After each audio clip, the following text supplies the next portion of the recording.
Really happy to welcome you back to the live stream coverage of the 2019 U.S. Open Tournament here at the National Sports Center in Blaine, Minnesota.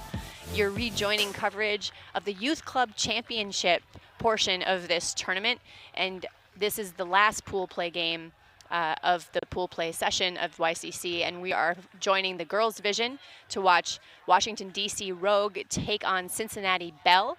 We have a special guest star with us today, Sarah Lord, currently of DC Scandal, but kind of that inside knowledge piece of the DC scene. Really happy to have her here. Sarah, how are you doing today? Doing pretty well. We had a rough loss to Riot this morning, but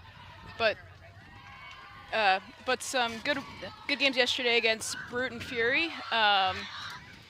And I'm excited to watch DC Rogue. A lot of their players from last year graduated. I think about 10 to 12 seniors were on the team last year.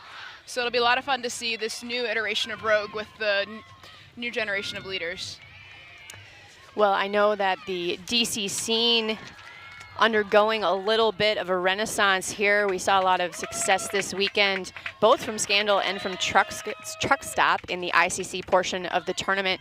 Can you maybe talk a little bit about how having this successful YCC scene, both DC Rogue and the DC Foggy Bottom Boys, right, have been very successful at the youth tournament in the last few years. Is that starting to act more like a feeder program into the two club teams? A little bit. We have one former YCC player in Carolyn Tornquist, who was on Rogue last year, and Ella Youngst played on Scandal a couple years ago as well. Truck has a lot more former youth players: Joe Freund, Ted Seither, Chance Cochran, who you can see right now talking to one of the coaches now. So they have a lot. They have a really good pipeline, especially on Truck. Good to hear. Good to hear. Well, of course, we're still here in Minnesota with the changing weather over the day. Still under heat advisory level 1, I believe. So we will be expecting to experience heat timeouts for the safety of the players.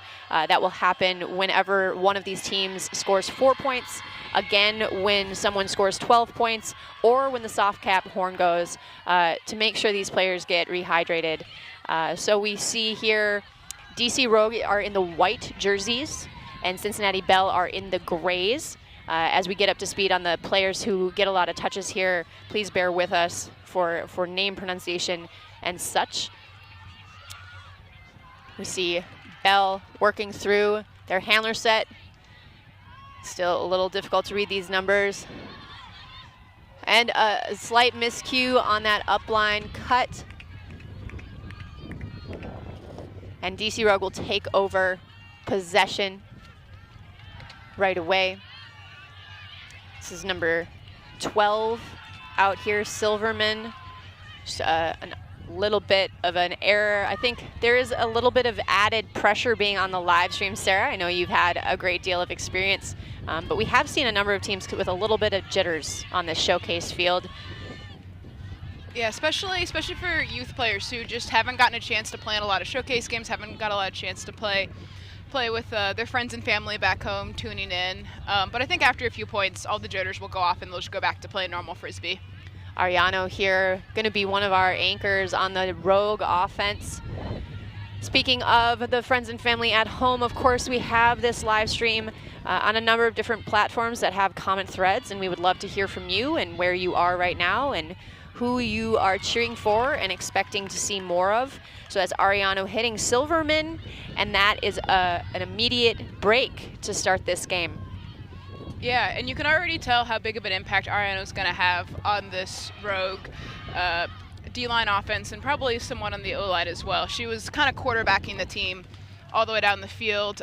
She's played for DC Grit each of the past few seasons, who they came really close to earning a bid last year and are right around that bid cusp again this year. So that kind of club experience, she just played at Pro Elite Challenge with Grit, I think is really coming in handy here, just kind of helping calm the nerves of her team. Cunningham also getting a touch in the middle of that D-line offensive set there. We'll see out here with Belle.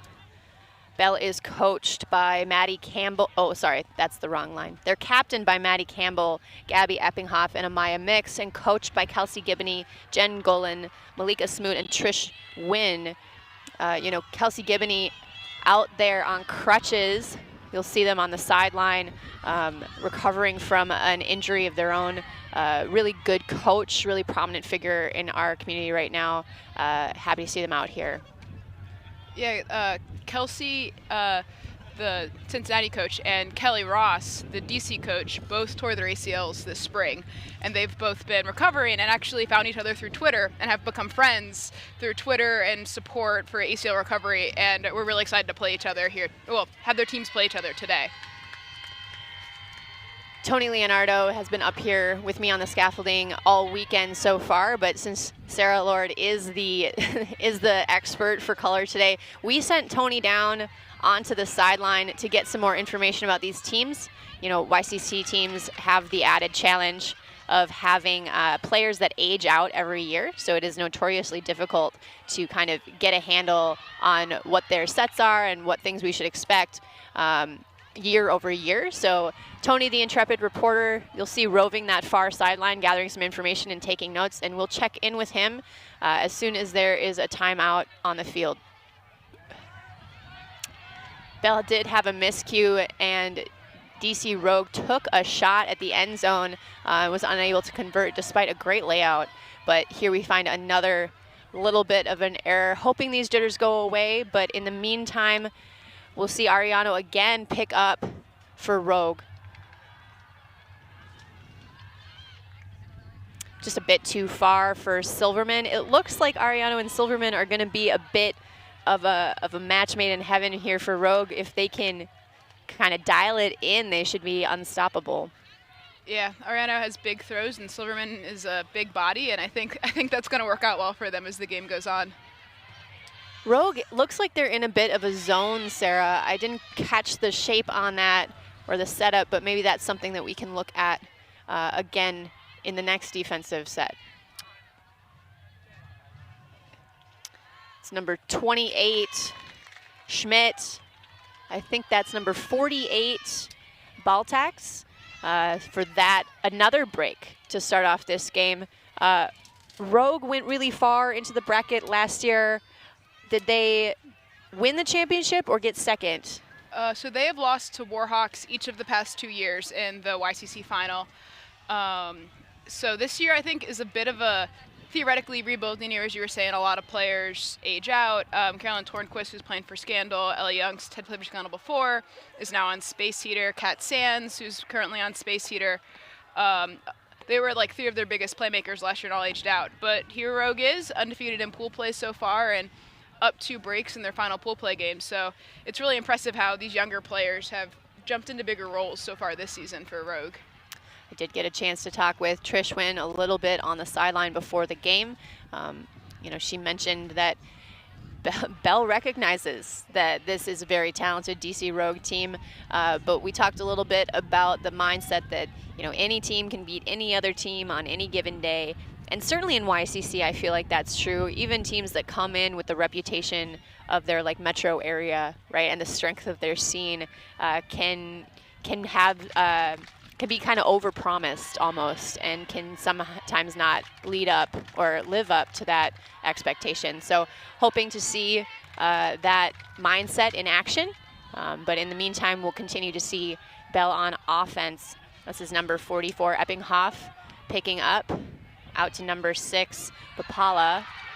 And that looks like another DC Rogue defensive effort by number 53, Marston.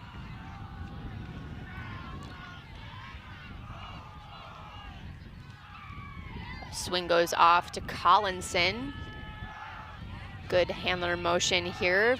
Back to Marston. It's number 48 again, Baltax. Finding Smith. And Smith hits number 0, Nissen, who is just 14 years old, I believe. And that is 3 in a row by Rogue here. A tough start to this game for Belle. What are you seeing out there, Sarah? So what's been interesting is Rogue just scored in what I think is the upwind end zone so far this game. Then I have 2 upwind breaks and 1 downwind break. So when the Cincinnati offense has been going downwind, Rogue has been throwing a person defense, just trying to play tight, trying to kind of junk up what's going on a bit just by playing really tight defense. Now when Belle has been trying to go upwind. Last time Rogue threw more of what looks like a 2-3-2 defense, where since it's hard to throw upwind, they were just trying to force Belle to throw a lot of throws, and we saw their junk defense in the upwind direction forcing some turns. So it was very effective last time, so I would assume Rogue is going to come down again in some sort of 2-3-2 type scenario to force Belle to throw a lot of throws. Well, now is a good time to read off the DC Rogue leadership. Captains Cece Collinson and Claire Schmidt. Coaches are Fred Wolf, Kelly Ross, and Chance Cochran. But those are friends of yours, huh? Yeah, Kelly played with me on Scandal last year. Unfortunately, Tori Sealster, she wasn't able to play this year. Chance has been on truck for, I think, 3 seasons now. And he's one of their main D-line handler defenders now. And Fred coached Space Heater last year. So a lot of DC elite players coming over to help coach the youth, which is great. Yeah, I love seeing that in any scene. When club players give back to the youth, good things tend to happen. Seeing Mott Singer with the disc right now. Again, this DC zone look, maybe a 3-3-1. Certainly a close in the middle of the field 3-3-1, and that first tier of defense looks a little bit more like a wall than a cup, though. Sarah, do you have any thoughts on this DC zone? Is it something that they teach all the DC youths these days? Yeah, it looks like a 3-3-1 here. You can tell that they're definitely in zone, as the second line of defenders have been sometimes just looking downfield, not even at the disc, figuring out which threat they can pick up next. And then the 3 upfield are just playing just really flat marks, just trying to force the disc to go horizontally as they have help in the back line switching defenders. And they did what they wanted to do there. Rogue forced the Belle to throw about 20 throws, not gain anything, so they tried a harder shot, and that's when they got their turn. So that was just how you draw up a junk defense possession. Well, we have Schmidt, captain in power, and she'll connect with her teammate, whose jersey number I can't see yet, a number 11, Salafsky, I believe.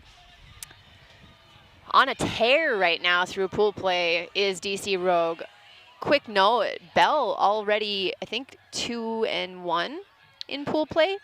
So not necessarily expecting, a huge upset here from Belle, but having success of their own already in pool play is my understanding. Feel free to correct me. Again, we have the technology to communicate with you while we're on this live stream. And if you want to comment in the Facebook feed or tweet at myself or Sarah Lord, those credentials will be up on the screen eventually. Now, it is a timeout, and so I do have my colleague Tony down on the field, and he's coming to you with Kelsey Gibney.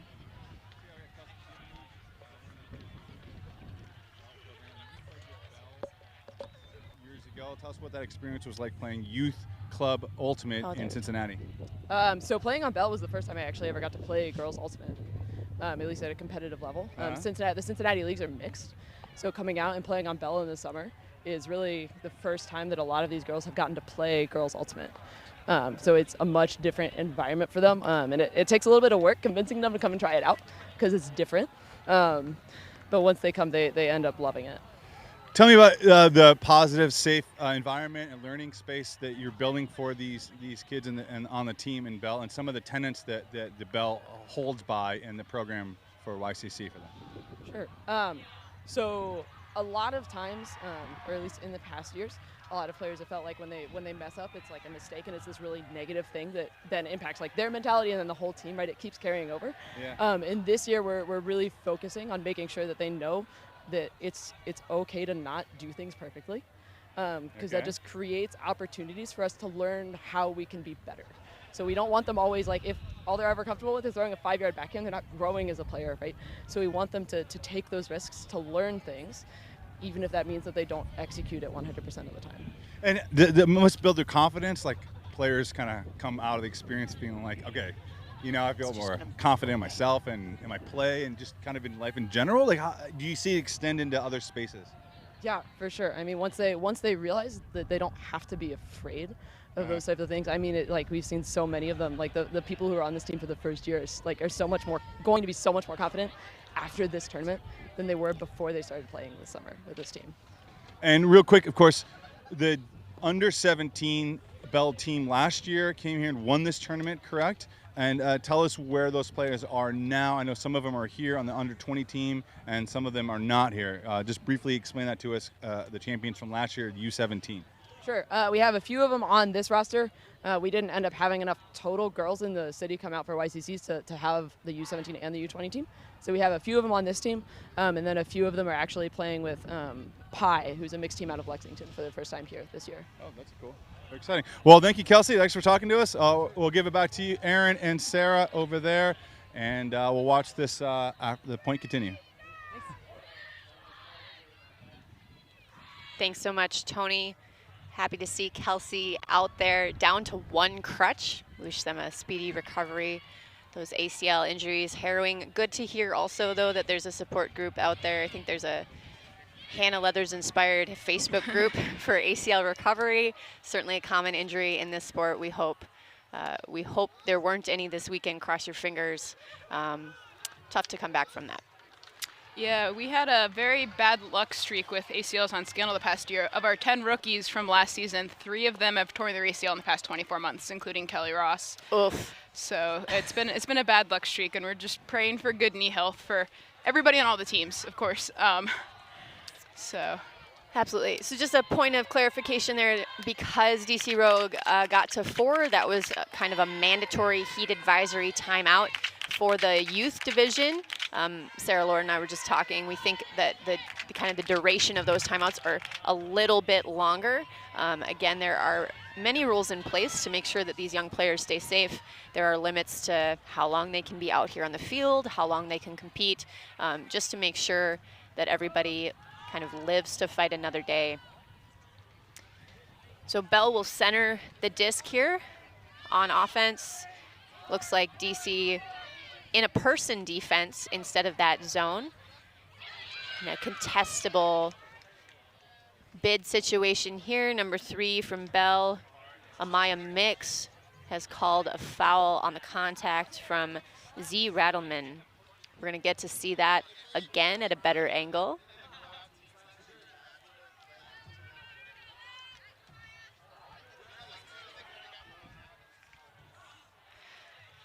Looked like a bit of contact. Whenever you go from that outside shoulder, it's always going to be a bit more dangerous. So I think that's what happened there.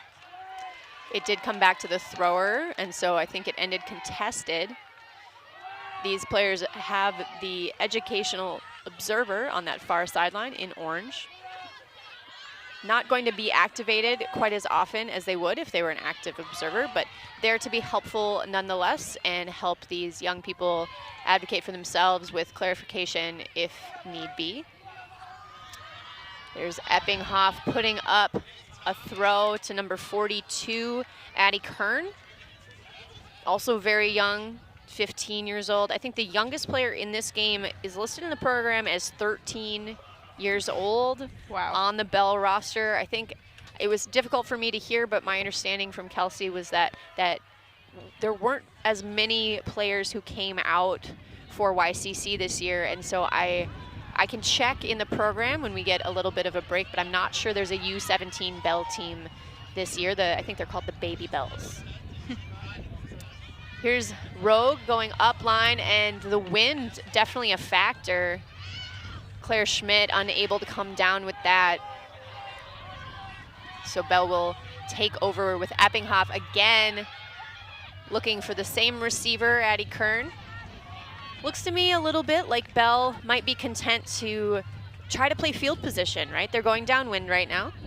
They definitely don't want to give up the handler turnover space and make a short field for DC Rogue. Is there anything else that you're seeing right now on the field? We're definitely seeing Rogue's throws pop up in the upwind direction, especially Rogue's trying to really just do a bit of like a dominator through their handlers. You've seen a lot of handler give-goes and upline throws. And then Belle is, just trying to throw it more downwind, but I think they need to wait just a little bit longer with the downwind to make it a little more catchable for their receivers. The pass to Carly Cameron is bobbled. And Belle takes another look at that end zone. Some good defensive footwork here for some of these Belle players. Number 3 in particular, Amaya Mix, doing a very good job. I think she's drawn the tough matchups Able to stop and stifle an upline in a couple of these possessions for Rogue. A big look, upwind, blading back to the middle of the field. Bit of a long point here with some back and forth. Yeah, you can tell the way that Belle's playing defense is they're forcing them out. They're saying throwing upwind far away is hard. Let's see if you can do it. And that forced that turn there. Sarah, did you have an opportunity to go to the gumball last night? I did get to go to the gumball last night. I met some of the Colorado Cutthroat girls who had actually just played Rogue earlier in the day. So that was pretty fun. We got to take some pictures with some of the Pittsburgh youth who are coached in college, at least some of their friends, by Molly Moore, so on Scandal. So that was fun to get to meet some of them last night. That GUM organization, the Girls Ultimate Movement, of course, designed to try and run more clinics and get more young women in Ultimate. That was Z Rattleman with the hand block after Belle had recovered to play D, or again to be on offense again after Addie Kern swatted a disc down. Has Scandal been involved in some of the GUM clinics in the DC area? We have been involved in a few. So GUM was actually created by Zara Cadu, who is from Baltimore, and I played club with on Backhanded, which is no longer a team, a few years ago in the DC area. So a lot of the original GUM clinics were actually in the Baltimore and DC area, as Zara made GUM as her grad school thesis. That has now become this big organization that most of the youth here have gotten to We're seeing help. We're seeing many players take a knee as number 11 from Belle, I believe, is called an injury.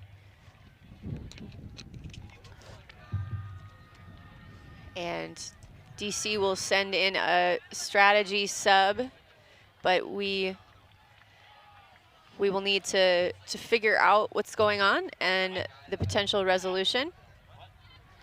It looks to me as though it may be a heat-related type scenario. I didn't see any particularly awkward falls or anything from her, but I do think the heat is taking a toll. This has been a very long point, a lot of just up and down the field, and with this kind of heat and humidity, it really wears on people a lot. So I would imagine it's something along those lines. So if they can get some Pedialyte or Noon in her, and she'll be feeling better soon.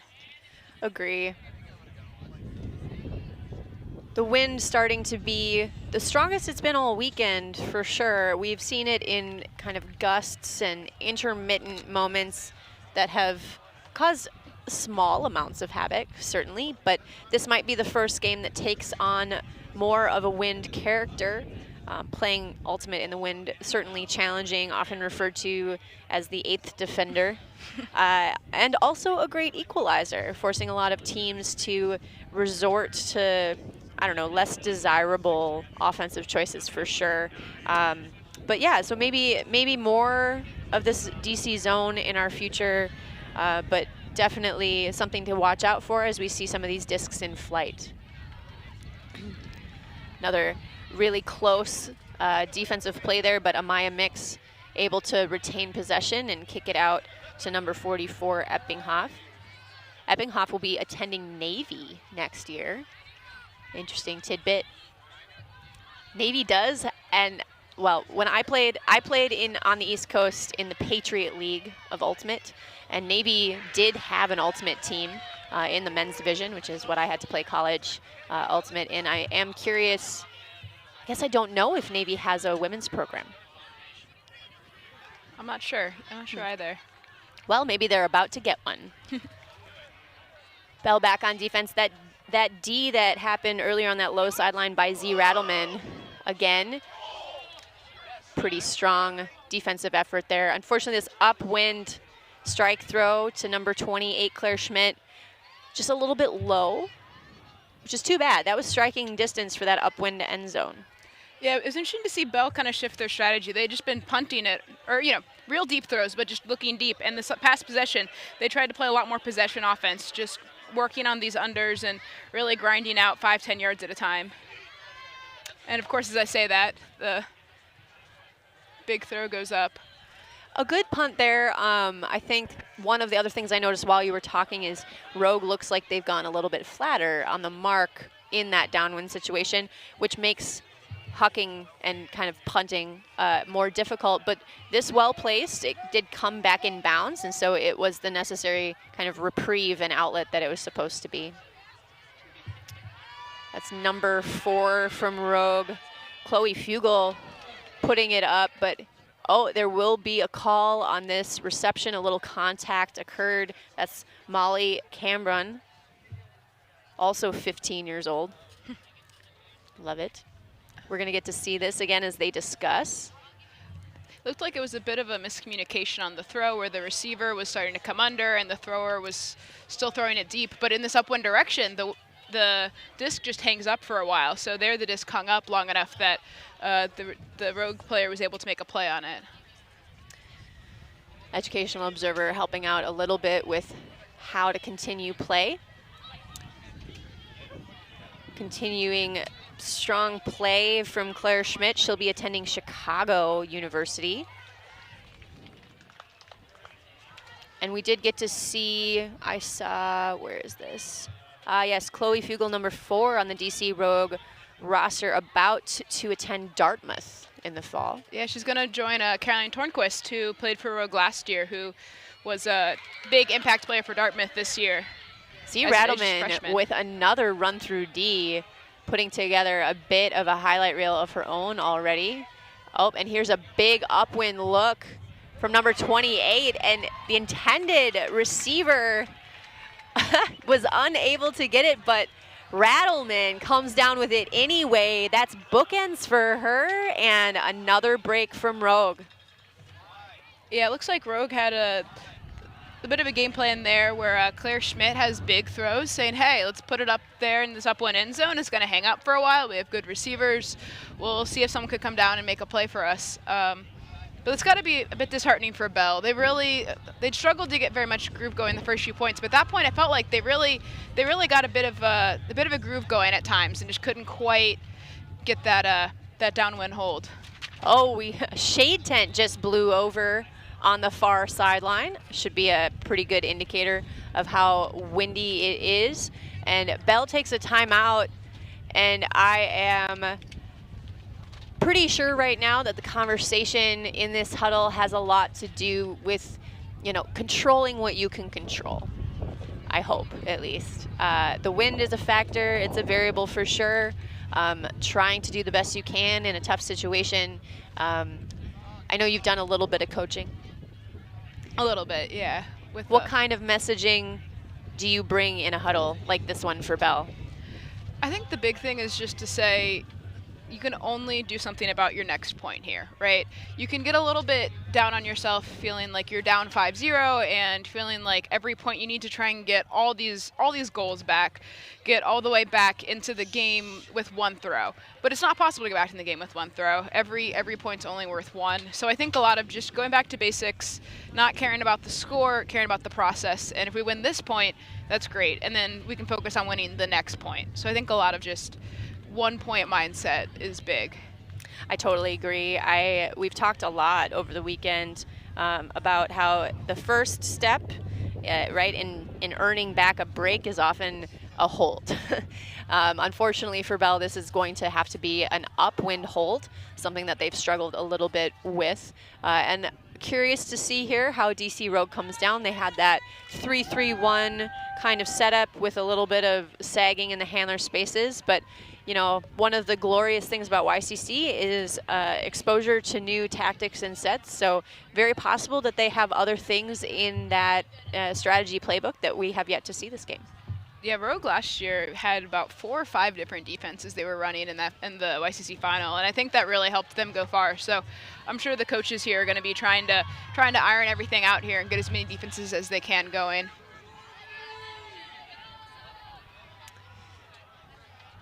Well, Belle certainly looking downfield and seeing some tight spaces. But this first look upfield successful to Honorlaw. Honorlaw finding teammate number 56, Albers. Some good fakes here. Just a bit of a late throw perhaps there. Miscommunication about whether to still be looking at that set, and Rogue will pick up and get into power immediately. Number 8 rips for number 87. That was Collinson to McKay. Really exciting for a minute, but those downwind hucks can be really hard. Yeah, it was interesting to see Rogue come down in a person this time, but I think that turn was a lot forced by Taylor Smith realizing that her girl had checked out all the way to the sideline, and instead of following her girl there, she stayed in the lane, forced that bit of a miscommunication. So we'll see if Rogue continues to kind of flash in lanes as their girls check out. It's number 48, Miranda Baltax, going to Michigan, finding her teammate number 4, Chloe Fugel, headed to Dartmouth again. We are in a 6-0 pool play game here, putting together a clinic DC Rogue. Yeah.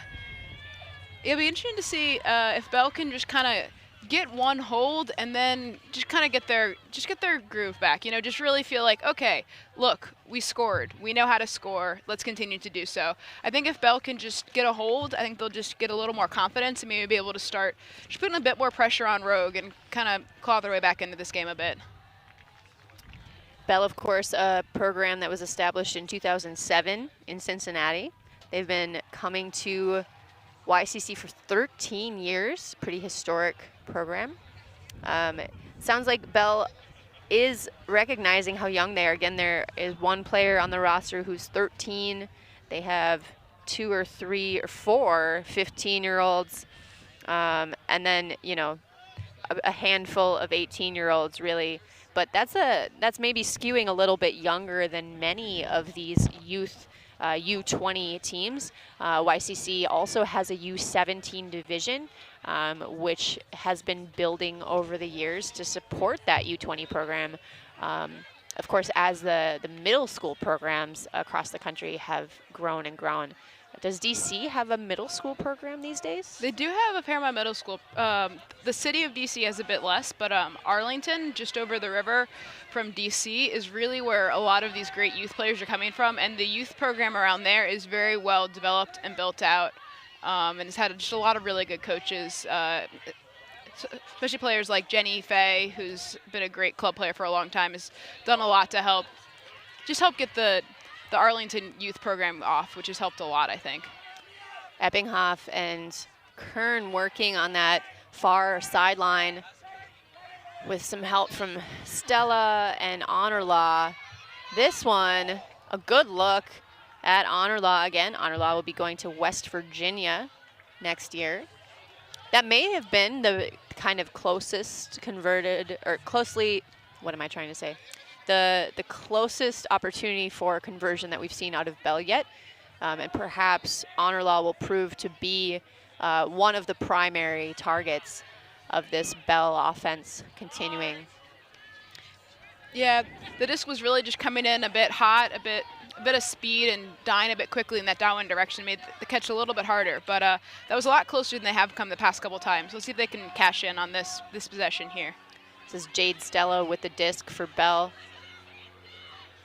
Getting to a high stall count and a little bit of a panicked look, but I think we'll come back on a stall call.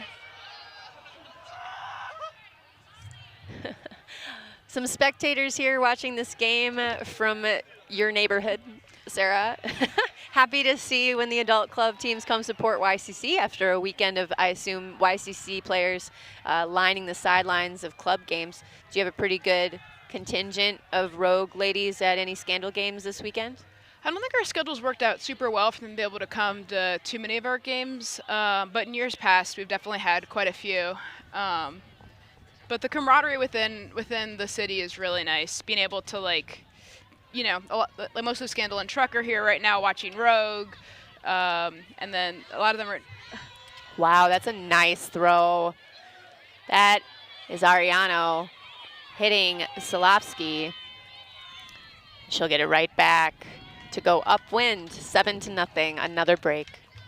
I think that was the nicest upwind flick away shot we've seen this game. A lot of players have been kind of bleeding the disc. When you're trying to go upwind, it's hard to get the disc to really stay flat. It really wants to turn over and kind of just blade away from the receiver. But Ariano there, I think, had just the best shot we've seen in this direction, did a really good job of keeping the disc really inside out and just putting it out to space for her receiver, putting it up on a platter for her to just run right onto.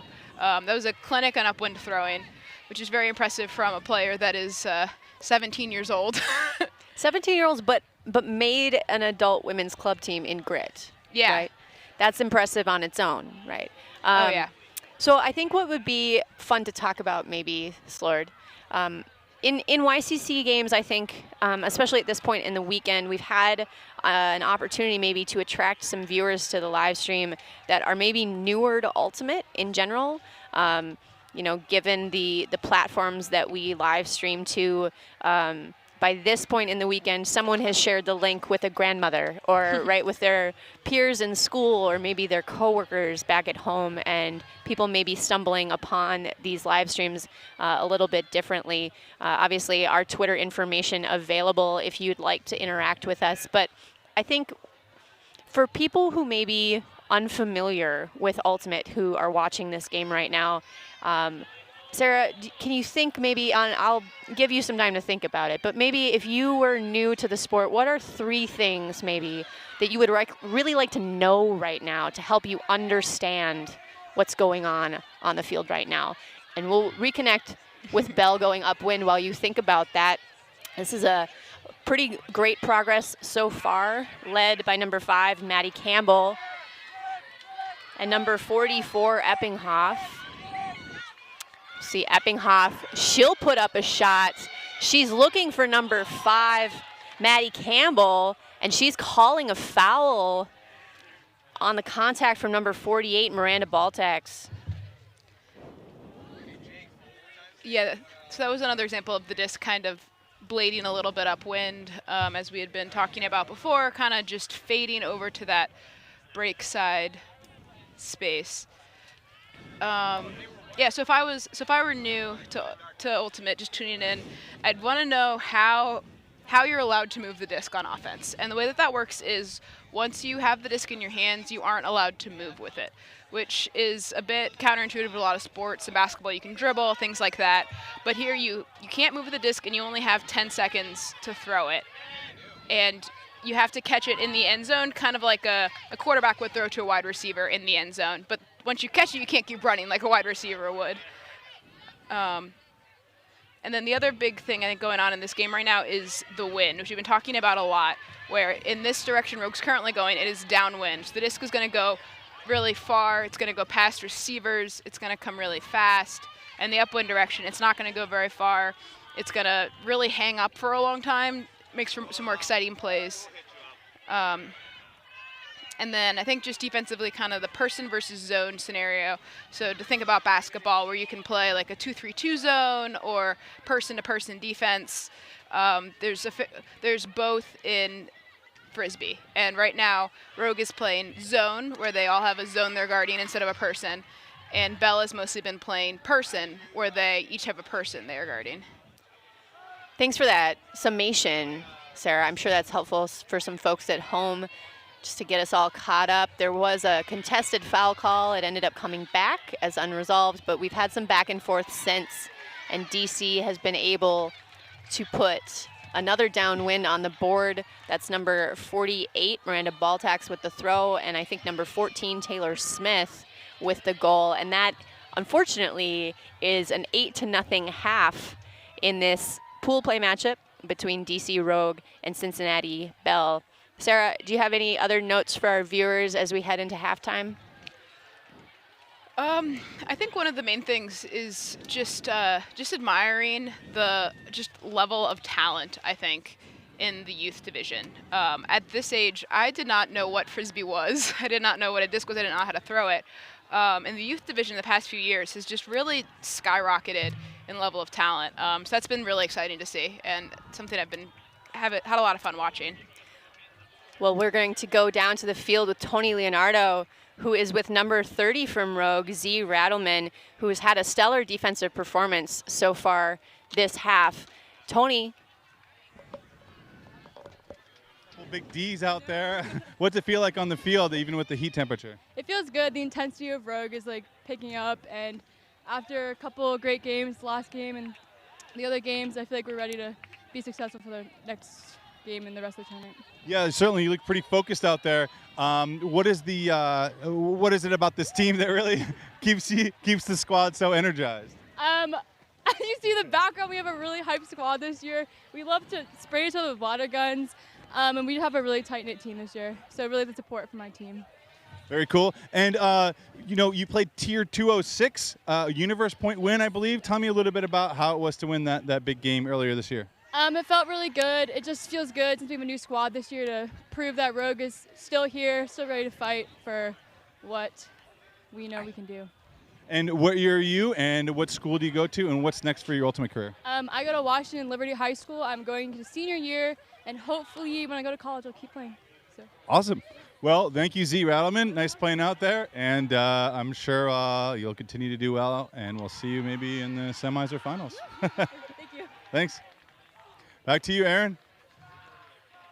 Thanks, Tony. Always fun to check in with the future stars of our sport. Now, for the health of our players and for the health of our commentators, we are going to take a hydration and fuel break. We will see you back here in this pool play matchup of YCC in just a few minutes. Thank you so much for tuning in.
Pleased to welcome you back to the live stream coverage of the Youth Club Championship Tournament here in Blaine, Minnesota. Clearly part of a larger event, the US Open 2019 event that included the International Club Championship division as well. I am Erin Maraca, and I'm here with Sarah Lord today. Sarah Lord, of course, competed as an athlete over the last 3 days with DC Scandal. Sarah, how does the U.S. Open factor into your larger club season as a team like Scandal? So a team like Scandal, we're not super concerned about earning a bid to nationals. The course of the season, if in the club division, 16 teams earn bids to nationals.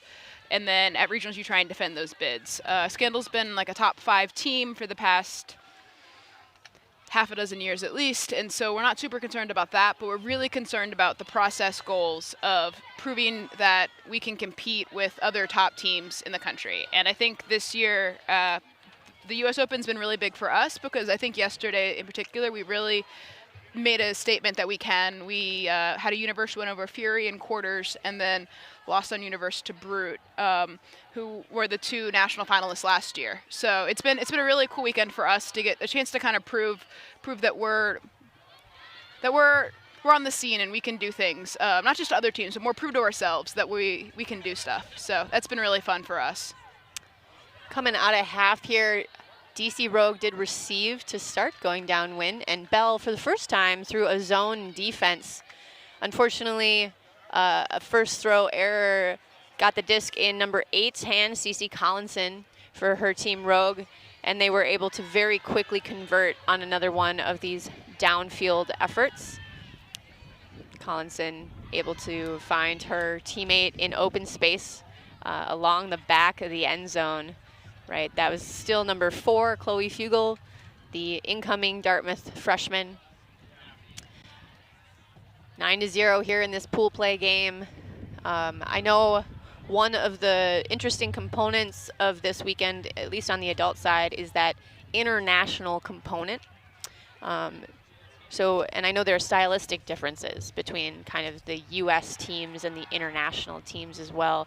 Can you maybe help us place the stylistic differences or anything else culture-wise that you noticed about the international teams that you played this weekend? Yeah, so we got to play Huck this weekend, and we've played Uno a couple of times here as well, which are both Japanese teams. And the Japanese style of Ultimate is entirely different than the U.S. style. Honestly, I really love the Japanese style.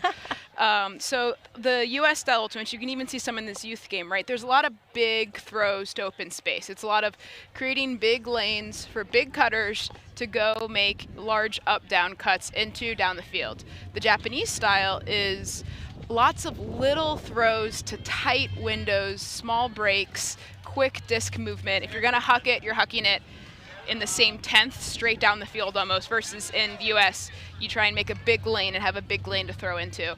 So it's a lot of fun because it really tests you mentally to play a Japanese team that just attacks completely different spaces of the field than any of the U.S. teams that we play. Now, Sarah, you can also maybe help me remember, I know we've had teams from Colombia here at the U.S. Open and teams from Japan. I think the German women's national team was here this weekend. I think we've had some UK teams. I understand that there is a watch party going on right now. There's a youth team in Israel who is watching this game right now. Shout out to you all for tuning in. I guess that begs the question, when might we see an Israeli team come to the U.S. Open, or are there any other countries that we haven't seen yet that might be an entertaining addition to this competition level? So the Canadian teams are very good. In the women's side, Sixers and Traffic have been top teams for a long time. But because Canadian nationals are around now, they don't join in the U.S. Open party as often. So it would be interesting to see them try and factor in somewhat here. I think that's the big country that's very dominant in Ultimate that we don't get to see here very often.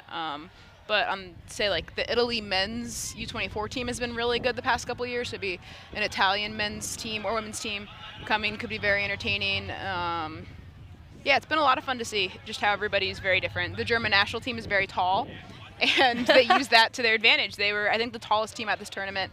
And I talked to some friends on Fury who played them a couple times, and they were like, you just don't see people that tall very often.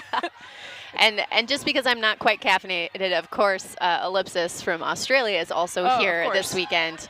And I just, just a little bit sleepy in this mid-afternoon sun, so I apologize for missing that one. We've seen a lot of strong performances, maybe at Beach Worlds from teams like I think the Finnish women And the Russian women And have the had Russian some very women. big beach nationals performances as well, or beach world, sorry, Yeah. performances as well.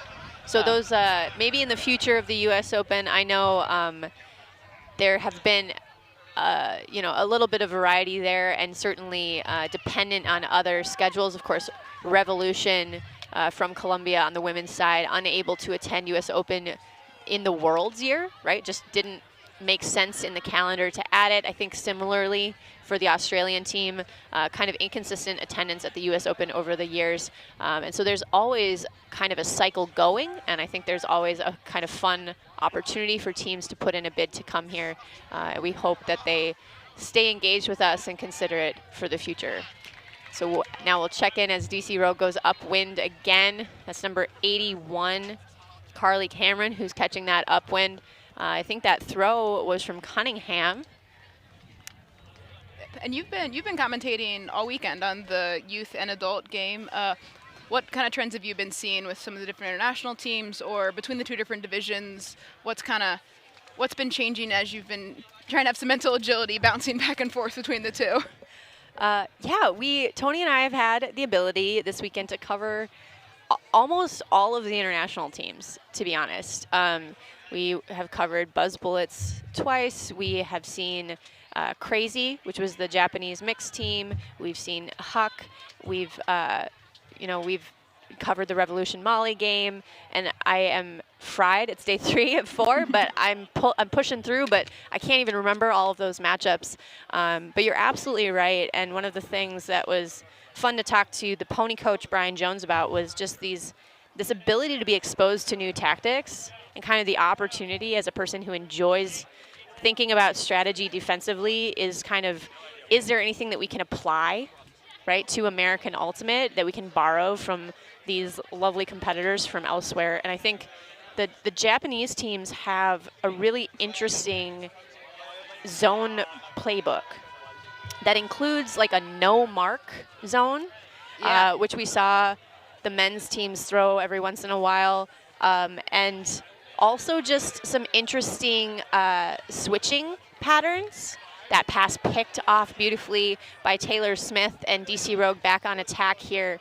And then my understanding too is that the Colombian men's team were really trying to, and I think that's number 36, Paige Dillon with that score for DC Rogue. But the Colombian men's team was basically trying on offense to complete like 100 throws every point. Not to their detriment. They weren't looking off wide open throws downfield, but they seemed to have a focus of like the number of completions mattered more almost than the yards gained. And that was a really interesting puzzle as well. I think that we're still evolving as a sport, and I love seeing how other countries are kind of tackling defensive strategy. But I also got to watch a lot of American teams this weekend who all kind of run a vert stack and throw a handler sag with some brackets, and or run a hoe stack and attack the corners with their handlers, right? I get worried sometimes that we're stagnating and that a lot of American teams are doing the same things over and over again. Yeah, it's been interesting for the hoe and vert stack. Vert stack was like the original offense that all the teams ran. Then hoe stack really came into vogue for a while, and there was a period of time where I think almost every elite women's team played either hoe stack or side stack, which is kind of some sort of like combination of the two. And now there's been a big trend back towards vert stack. Riot, the past few seasons, has run almost exclusively vert on their offense. Same with Brute. They have hoe stacks as well. But it's been very interesting to see kind of the oscillating between hoe stack and vert stack for different U.S. teams, but not a lot of different kinds of stack coming over the past few years. The Japanese teams mostly run a vert, but they just run it differently than we do.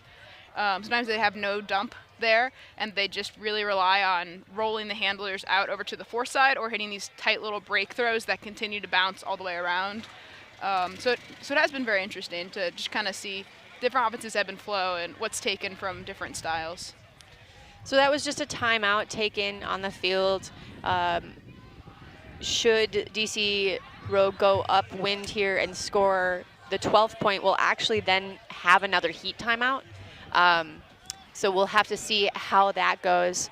Yeah, the trends in kind of overall ultimate are really fascinating, and I hope that there are like great strategic minds out there thinking about what's next and how we can push those boundaries and how we can do something new to disrupt the rhythm of our opponents, right?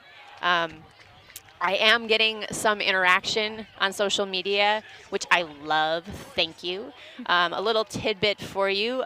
Miranda Baltax, who is on the DC Rogue team, is a coach with Ultimate Peace. She's been doing that for a while, and she played with the Israeli national team. So that might be where our watch party, is relevant to this game. Pretty cool opportunity. Ultimate Peace, one of these organizations that is so worth our time and investment, and their DC Rogue does go Upwind. I think that is number 46 with the goal, Cunningham, thrown by a lefty, maybe 48, Miranda Baltax. Very relevant. Again, she'll be going to Michigan, and it sounds like she'll continue to go to Ultimate Peace every year because it's a valuable experience. Do you know very much about that program? Yeah, I have some former coaches and teammates who have participated in Ultimate Peace. It's a very cool program where they try and get Israeli youth from different backgrounds to all come together and just learn to be friends, even though they have different backgrounds. Well, since it is a heat timeout and we do have Tony down there in the heat, we're going to go to him for another interview with one of the players from Belle. Tony? Hey, we're down here with number 42, Addie Kern. Addie, I saw you playing out there. You made some Ds and a rogue player. What other sports have you played, and what's it like playing this sport? I played basketball, soccer, golf. I think that's all. And this sport, it's a lot more of team and like sportsmanship, which I like a lot, because it's like golf, it's like an individual sport, and it's not as fun if you're not on a team. Okay, so what's the team chemistry like? Like, what's it like playing with your friends, maybe, or are you going to meet new people? What's the experience of the team been like for you? Well, I came on not doing a single person, so everyone was really welcoming and it was really nice. There's a lot of chemistry on this team, so it's been awesome. What do you think of this tournament here, coming all the way to Minnesota, traveling already in your first year of playing Ultimate? Well, my parents originally, because I'm only going to be a sophomore, so my parents weren't really excited about it, but then they let me do it, and it's been a lot of fun. It's like you're very independent. You're allowed to do mostly whatever you want, so it's been a lot of fun. Cool. And what school do you go to, and what's next for you playing this sport? I go to Ursuline, and I'm going to play in the fall for Ursuline and St. X, and keep doing Belle next year and the year after. Cool. Thank you, Addie Kern, and good luck out there, and we'll see you on the field. Thank you. Thanks, Tony, for being our roving reporter today. A lot of good information from these young players, a lot of talent here in future life. Checking in with my dog, Zom, who's just getting a lot of love over here from the Scandal and Truck Stop players in the shade. Thank you so much for keeping my dog in the shade. I think he would, oh no. He can tell when I'm talking about him. It's really funny, but appreciate the dog sitters in the shade tent right now. Thank you so much for taking care of my dog. Because dogs don't get heat timeouts unless you make them. Oh, funny. I really appreciate this. Zam is the most famous member of our crew right now. He's doing a good job. I'm okay with that. Dogs are great. Yeah, before the Fury game, Bethany Kaler came over and was like, Zom! And she was like, I follow this dog on Instagram, and I didn't know that. I thought that was really funny. Yeah, Beth's really great, and she's just talk about an exciting athlete to watch play Frisbee. She is just a huge, huge Ds, huge skies, huge layouts, just I don't know, one of the really fun players to watch in the division, even though we have to compete against her, unfortunately. And apparently she's putting together like dog calendars every year. So that's, we need to have another conversation, I think. You need to get her up in the booth next game. Her parents also were over here on the sideline. I know there was a camera shot of her dad over here. Again, just spectating the youth scene now that the club scene has concluded for the weekend. Also, the DC Foggy Bottom boys have arrived to cheer on their counterpart team, DC Rogue. So feeling a little bit more energy on the sideline now, which is always good to see. Rogue still up 12-0. Happy to see number 11 back on the, oh, nope, I misspoke, my fault. Belle restarting offense, going upwind. We're working in the handler set. That's Maggie Albers.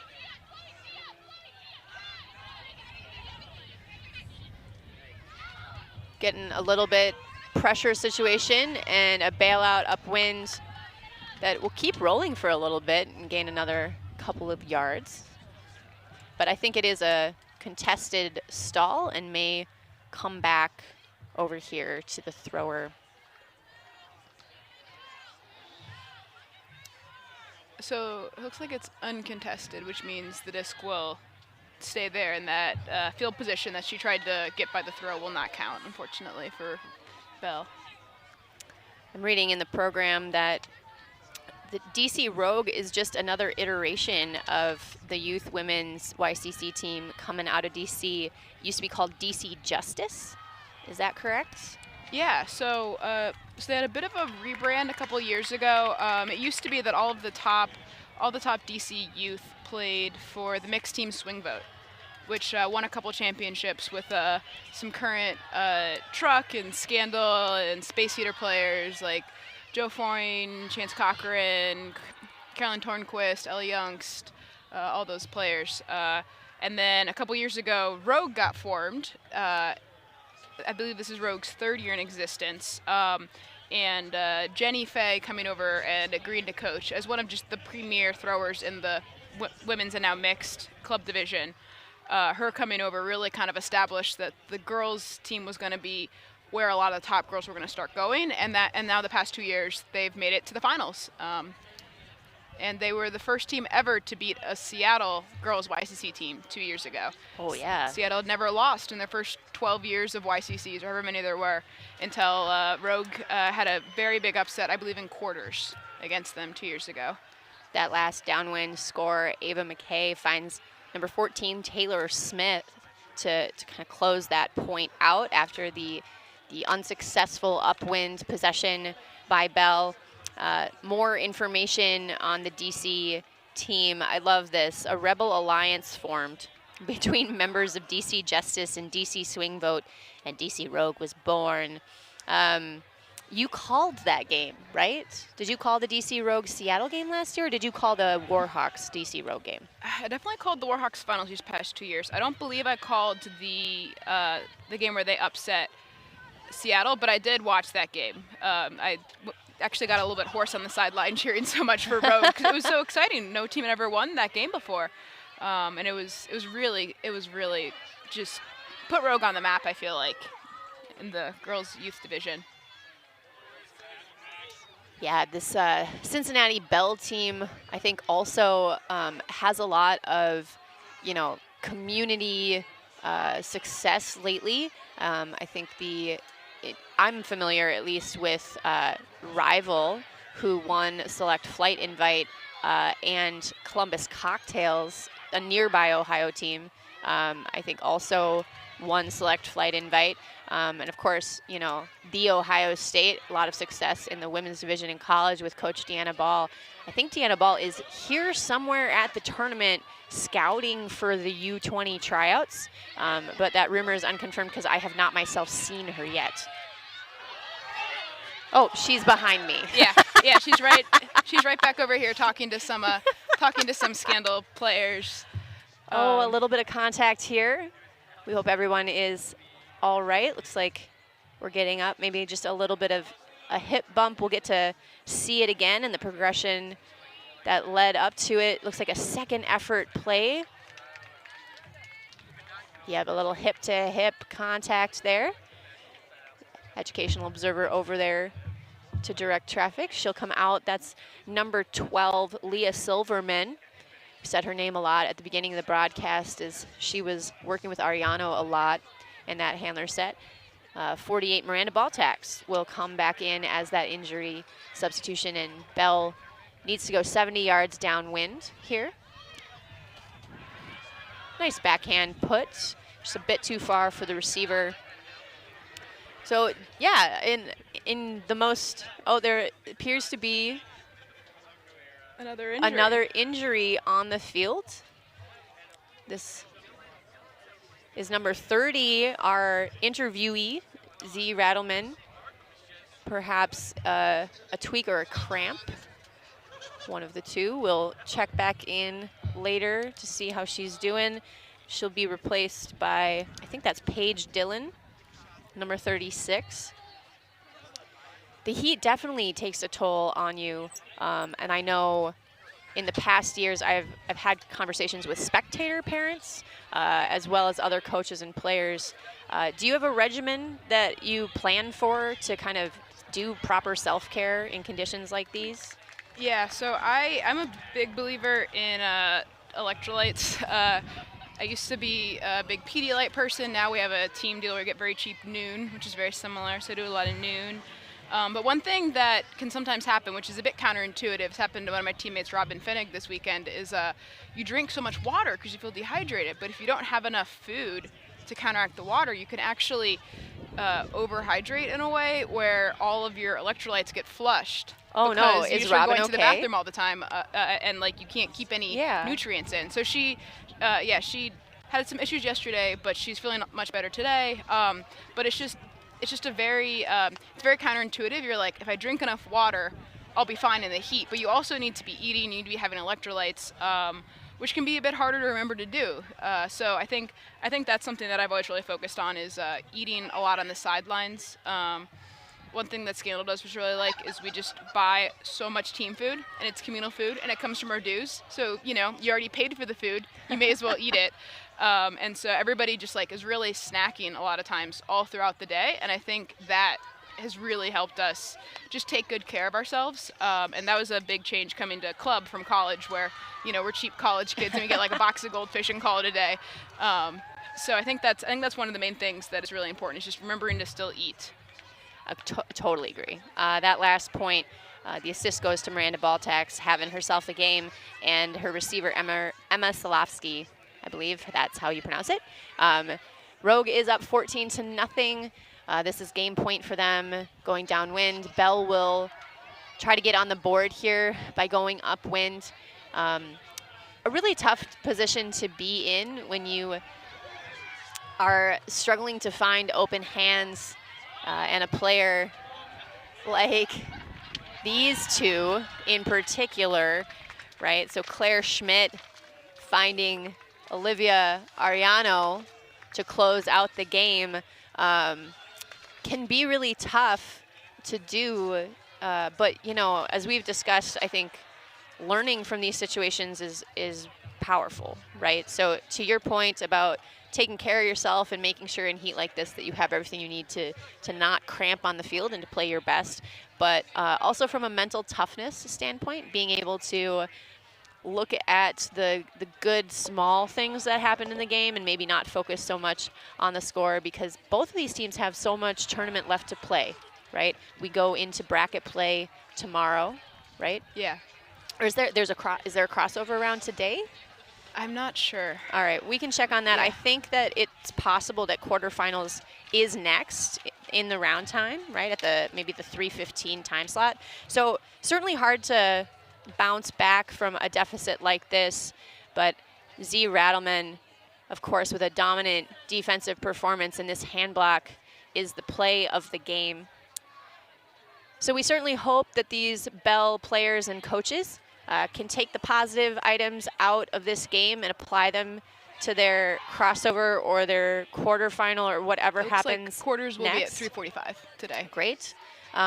Because there's plenty of other games to play. This is the culmination of your YCC season, and you want to put your best foot forward. And so, even though this feels like a little bit of a stumbling block, a lot to be gained, a good experience to play against such quality players that DC Rogue is obviously producing there. Any final thoughts from you about this game, Sarah? I think both teams are in a bit of a potential mental trap. I think Cincinnati's in a bit of a trap of, will I be able to score ever again? I didn't score this game, which is silly. They can score, right? And Rogue might be in a bit mental trap of, I will always score, which, like, you got to remember, if you don't score sometimes, it's okay. So I think both teams have a bit of a mental hurdle to jump, with Cincinnati Belle getting some confidence back and Rogue not getting overly confident headed into the next round. Our intrepid reporter, Tony Leonardo, is down on the field trying to corral some interviewees. Belle, of course, a dancing team. They're part of their warm-up. They danced to a Lizzo song, I heard. A good way to keep the fun, certainly something that's kind of trending right now, especially in the women's division, a way to keep loose and happy despite any outcomes. So we'll get to see a little bit of that exposition here. Tony is trying. Oh, a fun conclusion to pool play here on the YCC girls side. DC Rogue will join them. This is a dance I don't know, Sarah. The Cotton Eye Joe? I remember I did this like 15 years ago, and it was already pretty old at that point, so they're really throwing it back here. You know, I know this song. I don't think I ever learned the dance. Fun community aspect of Ultimate. Of course, the activity where two teams come together after a game to kind of reconnect as humans as opposed to opponents. So this is a good show of the good people and the good energy that we have to offer as a sport. Really entertaining. I think we do still plan on throwing it down to Tony, but it's a bit of a dance timeout, really, I think. That's appropriate, right? Yeah, Revolution, the Colombian women's team, they always dance before every game and usually get their opponents to dance with them. So maybe this is a little bit of a thing they're taking from Revolution. Yeah, it looks like we aren't going to be able to head down to Tony for final thoughts. I won't say too much dancing. It's just enough dancing, right? But a little bit of a good way to segue into recap of this game, which was just a story of DC Rogue coming in as a top seed. And in this pool, certainly, we see a lot of dominant play on both sides of the disc and kind of regardless of win from those players. We are coming back with a quarterfinal matchup in the boys division of YCC coming up next. We appreciate you coming out, and we'll see you in just a little bit. Thanks a lot.